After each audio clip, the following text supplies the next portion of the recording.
নাগরিকত্ব প্রমাণে আধার কার্ড যথেষ্ট নয়। মঙ্গলবার নির্বাচন কমিশনের সঙ্গে এভাবেই সহমত পোষণ করল সুপ্রিম কোর্টের বিচারপতি সূর্যকান্ত এবং বিচারপতি জয়মাল্য বাগচি। গতকাল 12ই আগস্ট সুপ্রিম কোর্টে একটা মামলার শুনানি ছিল।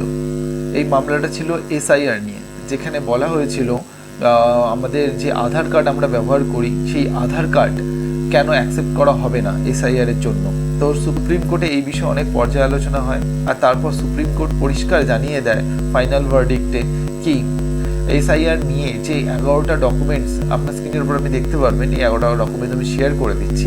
এই 11টা ডকুমেন্টসই ফাইনাল, আর আধার কার্ডকে গ্রাহ্য করা হবে না এই 11টা ডকুমেন্টসের সাথে বা কোনো নতুন অ্যাডিশন হিসাবে। তার কারণ আধার কার্ড নিয়ে আমরা দেখতে পেয়েছি অনেক ধরনের অনেক কন্ট্রোভার্সি হয়েছে, যেখানে অনেক বাংলাদেশি বা অন্য ভিন রাজ্য থেকে লোকজন আসার পরে তাদেরকে এরকম ফ্রড ওয়েতে আধার কার্ড বানিয়ে দেওয়া হয়েছে। সেই কারণে সুপ্রিম কোর্ট পরিষ্কার জানিয়ে দেয় যে আধার কার্ডকে এসআইআর এর ডকুমেন্টস হিসাবে গ্রহণ করা হবে না।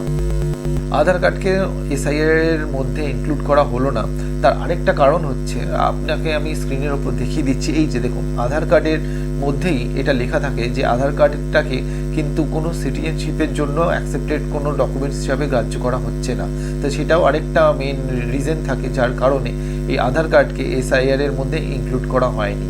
আর অবশ্যই যারা এই দেশে থাকে, ভারতবর্ষে বা ইন্ডিয়াতে যারা রয়েছে অনেক দিন ধরে, তো সেই ক্ষেত্রে তাদের কাছে যে 11টা ডকুমেন্টস আছে বলা হয়েছে তার মধ্যে একটাও পাওয়া যাবে না, সুপ্রিম কোর্ট এটাও কোয়েশ্চেন করে।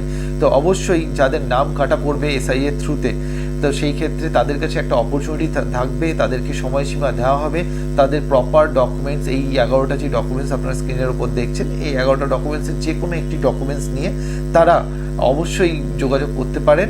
অনলাইনেও অ্যাপ্লাই করা যাবে, আবার নিজেদের ভোটার অধিকার ফিরে পাওয়ার জন্য। তা আপনাদের কি মনে হয়, আধার কার্ডকে কি এই ধরনের এসআইআর এর মধ্যে ইনক্লুড করা উচিত ছিল? জানাবেন অবশ্যই কমেন্টে। Thank you.